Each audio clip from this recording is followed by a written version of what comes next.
सो hey guys, क्या हाल है आप सभी के एंड वेलकम बैक एक और नए इंटरेस्टिंग वीडियो में आप सभी का बहुत बहुत स्वागत है। और आज के इस वीडियो में आप जानेंगे aperture, shutter speed and ISO के रिलेशन के बारे में। आई होप आप इस वीडियो से आपको काफ़ी ज़्यादा हेल्प मिलेगा।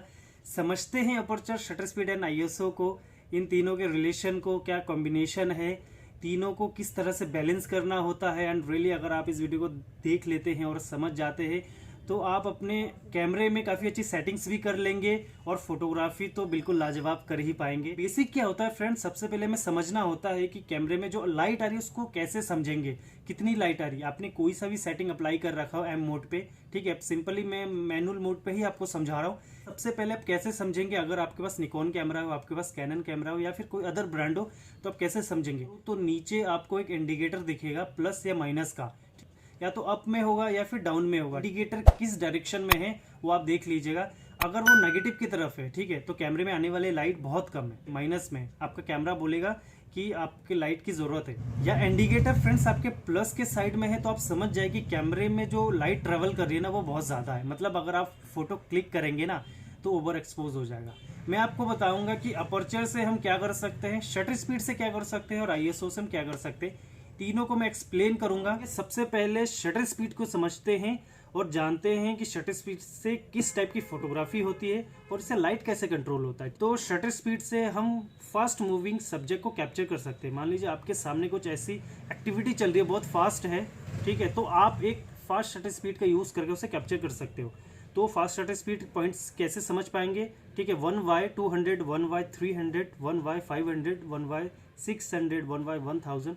तो एक फास्ट शटर स्पीड। मान लीजिए कि किसी सब्जेक्ट में मोशन लाना चाहते हो। अगर आपने देखा होगा कि नाइट की जो लाइटिंग होती है, ठीक है, बहता हुआ पानी होता है, कुछ पिक्चर है जो मैं आपको शेयर कर दे रहा हूँ। इस टाइप की अगर फोटोग्राफी आपको करनी है तो ये क्या होता है, एक स्लो शटर स्पीड का काम होता है। और स्लो शटर स्पीड कैसे समझ जाएंगे, 1y60, 1y40, ठीक है, 1y10, 1y5, 1y3। तो एक स्लो शटर स्पीड है, ठीक है। इसके यूज करने से आपके सब्जेक्ट पे मोशन आएगा। अब समझते हैं कि शटर स्पीड से लाइट कैसे कंट्रोल हो जाती है। अब शटर स्पीड क्या होता है कि आपके बॉडी में होता है, कैमरे के बॉडी में होता है, तो मैकेनिज्म पार्ट होता है, विंडो की तरह होता है। अब अगर हम एक फास्ट शटर स्पीड यूज कर रहे हैं फ्रेंड्स, तो क्या होगा, वो विंडो ना काफी फास्ट बंद होगी। तो फास्ट बंद होने से क्या होगा, आपका जो मूविंग सब्जेक्ट है ना वो कैप्चर हो जाएगा, लेकिन इतना तेज बंद हो रहा है कि कैमरे में लाइट कम आ रही है। अगर आप शटर स्पीड फास्ट यूज करेंगे तो लाइट कम आएगी। तो फ्रेंड्स, जब आप एक स्लो शटर स्पीड यूज कर रहे हो तो मतलब जो आपका शटर है वो स्लोली बंद हो, तो क्या होगा, ड्यूरेशन ऑफ लाइट, तो क्या होगा कि जो लाइट होगी वो ज्यादा आएगी। तो एक स्लो शटर स्पीड यूज करने से फ्रेंड्स आपके कैमरे में लाइट ज्यादा आ रही है, और एक फास्ट शटर स्पीड यूज करने से फ्रेंड आपके कैमरे में लाइट कम आ रही है। तो आप इसका भी यूज करके एक बैलेंस पिक्चर क्लिक कर सकते हो। मैं आपको यही सजेशन दूंगा कि जब भी आप एक स्लो शटर स्पीड यूज करो तो ट्राइपॉड का यूज जरूर करो।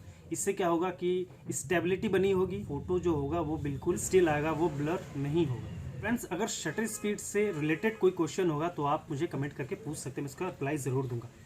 अब बात करते हैं कि अपर्चर से हम किस टाइप की फोटोग्राफी कर सकते हैं और लाइट कैसे कंट्रोल होता है अपर्चर से। अपर्चर से पहला तो आप डेप्थ को कंट्रोल कर सकते हो और दूसरा लाइट को। अब किस तरह से आप इसे कंट्रोल कर सकते हो, ठीक है। तो अपर्चर क्या होता है फ्रेंड्स, लेंस में होता है। अगर आप अपर्चर को देखना चाहते हैं कि कैसा होता है, लेंस में किस टाइप का दिखता है, तो आप ये देखिए, कुछ इस टाइप के ये अपर्चर होते हैं। इलेक्ट्रॉनिक वाले जो लेंसेज आते हैं वो आपके बॉडी से कंट्रोल होता है, इसमें लीवर नहीं होता। लेकिन ये जो लेंसेज होते हैं मैग्नेटिज्म वाले, ये लीवर होता है इसमें, आप देख सकते हैं। अब ये कैसे काम करते हैं, ये भी एक विंडो की तरह होता है, ठीक है, जो कि खुलता और बंद होता है। जितना छोटा होगा लाइट उतनी कम आएगी, और जितना बड़ा होगा मतलब ओपन अपर्चर उतना लाइट ज्यादा आएगा। तो इसे आप ऐसे समझ सकते हैं, अमाउंट ऑफ लाइट, कि कैमरे में कितने अमाउंट में लाइट आ रही है। और शटर स्पीड को आप समझ सकते हैं ड्यूरेशन ऑफ लाइट, कितनी देर तक आपके कैमरे में लाइट आ रही है। तो अपर्चर वैल्यू को कैसे समझेंगे कैमरे में, वो एफ करके लिखाएगा, ठीक है, एफ आएगा 2.8, एफ 1.8, एफ 5.6, इस तरह से वो शो होगा। डेप्थ ऑफ फील्ड कैसे कंट्रोल होता है, एफ वैल्यू जितना ज़्यादा कम होगा, ठीक है, मान लीजिए कि आप 1.8 आप एफ वैल्यू यूज़ कर रहे हो, मतलब आपकी डेप्थ ऑफ फील्ड होगी ना, डेप्थ ऑफ फील्ड होगी बहुत कम होगी, मतलब बैकग्राउंड ब्लर बहुत ज़्यादा होगा, ठीक है। तो जिस लेंस का जो एफ वैल्यू होता है ना बहुत कम होता है, मान लीजिए 1.8 होता है, उस लेंसों में जो आपका बैकग्राउंड का जो डीफोकस है ना उतनी ही बढ़ जाती है। एंड एफ वैल्यू जितना ज़्यादा होगा, मान लीजिए F11 होगा, ठीक है, इससे क्या होगा कि जो आपको डेप्थ ऑफ फील्ड होगा ना वो बढ़ेगा, उसका डिस्टेंस बढ़ेगा। मान लीजिए कि आप कुछ इस टाइप की फोटोग्राफी कर रहे हैं कि सामने आपका नदी भी है, सामने पहाड़ भी है, ऊपर बादल भी है, ठीक है, आप सभी चीज़ों को फोकस में लाना चाहते हैं, तो इसके लिए आपको जो एफ वैल्यू है उसको बढ़ाना होगा। तो आप मैक्सिमम 11 पे जाके आराम से आप फोटोग्राफी शूट कर सकते हो। इससे क्या होगा कि आपका फोरग्राउंड और बैकग्राउंड दोनों में फोकस में होगा, ठीक है, और इससे क्या होगा जो डेप्थ ऑफ फील्ड है उसका डिस्टेंस बढ़ेगा। सिंपल से समझ जाए कि डेप्थ ऑफ फील्ड को ऐसे ही कंट्रोल करते हैं। एक ज़्यादा अपर्चर वैल्यू का मतलब है कि जो आपका डेप्थ ऑफ फील्ड है बहुत ज़्यादा मिलेगा, और कम अपर्चर वैल्यू का मतलब है कि जो डेप्थ ऑफ फील्ड का होगा डिस्टेंस होगा बहुत कम मिलेगा। अब ये समझेंगे कि यार अपर्चर में ठीक हो गया, आप बैकग्राउंड को क्या क्या डीफोकस करना, ज़्यादा कम करना तो सीख गए, ठीक है, वैल्यू को ज़्यादा और कम करने से आपका जो डीफोकस वैल्यू होगा वो ज़्यादा होगा। अब लाइट कैसे कंट्रोल होगा? जो मैंने जो लेंस को आपको दिखाया था कि इसमें होल टाइप का, उसमें अपर्चर ब्लेड लगे होते, अब वो जितना खुलता है और जितना बंद होता है कैमरे में लाइट उतनी ट्रैवल करती है। मीन्स फ्रेंड्स, अगर आप F11 अपर्चर वैल्यू अगर यूज़ कर रहे हैं तो उसका होल होगा बहुत कम होगा। फ्रेंड्स, यही अगर आप 1.8 F वैल्यू यूज़ करें मतलब होल ज़्यादा बड़ा होगा।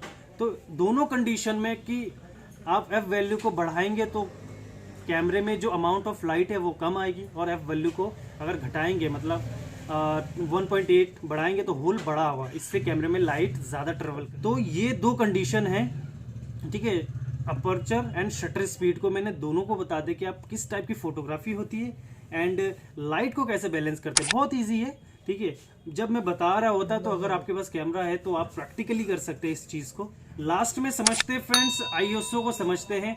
एंड सही में बताऊं तो आईएसओ का जो रिलेशन है कैमरे के साथ थोड़ा मुझे भी समझ में नहीं आता है। इसी चीज़ को अगर मैं गूगल पे अगर मैं सर्च करता हूं तो ये फुल फॉर्म कुछ और ही आता है। वैसे अगर मैं देखा जाए तो ये कैमरे की सेंसर की एक सेंसिटिविटी होती है जो डिजिटल लाइट के तौर पे काम करता है। एंड ये क्या काम करता है? ये ब्राइटनेस का काम करता है। कब करता है? कब इसकी आपको ज़रूरत होती है? आपको ऐसा लगता है कि जब नेचुरल लाइट या आर्टिफिशियल लाइट को आप यूज़ कर रहे हो एंड फोटोग्राफी में अभी भी लाइट थोड़ी कम है तो आप इसको इंक्रीज कर सकते हो, ठीक। तो ये आपके डीएसएलआर कैमरे में मिल जाता है। आजकल तो आपके फ़ोन पे भी आपका आईएसओ का जो सेटिंग्स है वो देखने को मिल जाता है।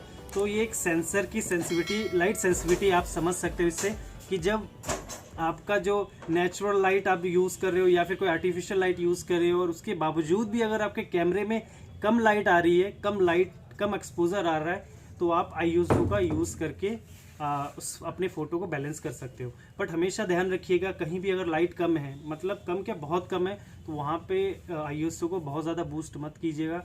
उसमें नॉइज़ आने के चांसेस होते हैं। आपके फ़ोटो में डाउनलोड करके मैं आपको एक फ़ोटो दिखा देता हूँ, ठीक है। तो आप ये फ़ोटो को देखेंगे तो बिल्कुल इस टाइप की नॉइजेस आने शुरू हो जाएंगे अगर आप कम लाइट में अपने आईएसओ को ज़्यादा बूस्ट करते हो, ठीक है। ये डिपेंड करता है कि आपका सेंसर क्या है, एपीएस-सी सेंसर है, फुल फ्रेम सेंसर है, तो आप उसी अकॉर्डिंग आप अपने आईएसओ को इंक्रीज एंड डिक्रीज कर सकते हो, जिससे कि आपकी फोटोग्राफी में जो ब्राइटनेस हो बराबर हो। ज़्यादा आईएसओ यूज़ करने से हमेशा ध्यान रखिए नॉइज़ आता है, और कम लाइट में तो बिल्कुल मत कीजिएगा। तो फ्रेंड्स, आई होप मैंने कुछ आसान शब्दों में आपको समझाने की कोशिश किया कि shutter speed, aperture and ISO क्या होता है, इनका कॉम्बिनेशन, इनका रिलेशन क्या होता है। एंड रियली फ्रेंड्स, अगर आप ये जान गए ना कि इनको किस तरह से बैलेंस करके, किस तरह से इसकी सेटिंग करके आप कैमरे में यूज़ करोगे ना, तो अगर ये आ जाता है ना तो कैमरे में आप मैनुअल मोड को ऑपरेट करना सीख जाएंगे। बाकी जो सेटिंग्स होती है ना, पिक्चर क्वालिटी, वाइट बैलेंस, ठीक है, ये सब बहुत इजी होता है। वीडियो से रिलेटेड अगर कोई भी क्वेश्चन होगा तो आप पूछ लीजिएगा, ठीक है। आई थिंक अगर मैंने कोई पॉइंट छोड़ दिया है तो आप उस चीज़ को पूछ लीजिएगा। एंड जैसे मैंने फर्स्ट टाइम बताया था कि आप कैसे जज करोगे कैमरे में क्या लाइट है, क्योंकि कोई भी जो फर्स्ट टाइम कैमरा यूज़ करता है मैनुअल मोड में स्विच करेगा एंड वो समझ नहीं पाएगा कि क्या होता है यार, किस तरह से समझे। तो मैंने आपको बताया था कि राइट में या लेफ्ट में या मिडिल में एक एक्सपोजर स्केल होता है जो अप और डाउन जाता है। उसी के समझने से, उसी को देख के अगर आप फोटोग्राफी करेंगे तो काफ़ी हद तक आपको हेल्प मिलेगा इस चीज़ का, ठीक है, कि कैमरे में क्या लाइट ट्रैवल कर रहा है, कितनी लाइट आ रही है, कितना हमें इसको बैलेंस करना, क्या करना। अगर वीडियो से रिलेटेड कोई भी क्वेश्चन होगा तो कमेंट बॉक्स में पूछ सकते हैं, ठीक है। और अगर वीडियो को अच्छा लगा हो तो हर बार कहता हूं, अगर चैनल पे नए हो तो चैनल को सब्सक्राइब कर दीजिएगा, बेल आइकन को प्रेस कर ऑल पे क्लिक जरूर कर दीजिएगा। यार कोशिश करता हूं आपके लिए कुछ नया लाने को, ठीक है, बहुत मेहनत करता हूं आपके लिए, तो यार वीडियो को लाइक जरूर कर दीजिएगा। तो चलिए फ्रेंड्स, नेक्स्ट वीडियो मिलता है, तब तक के लिए गुड बाय।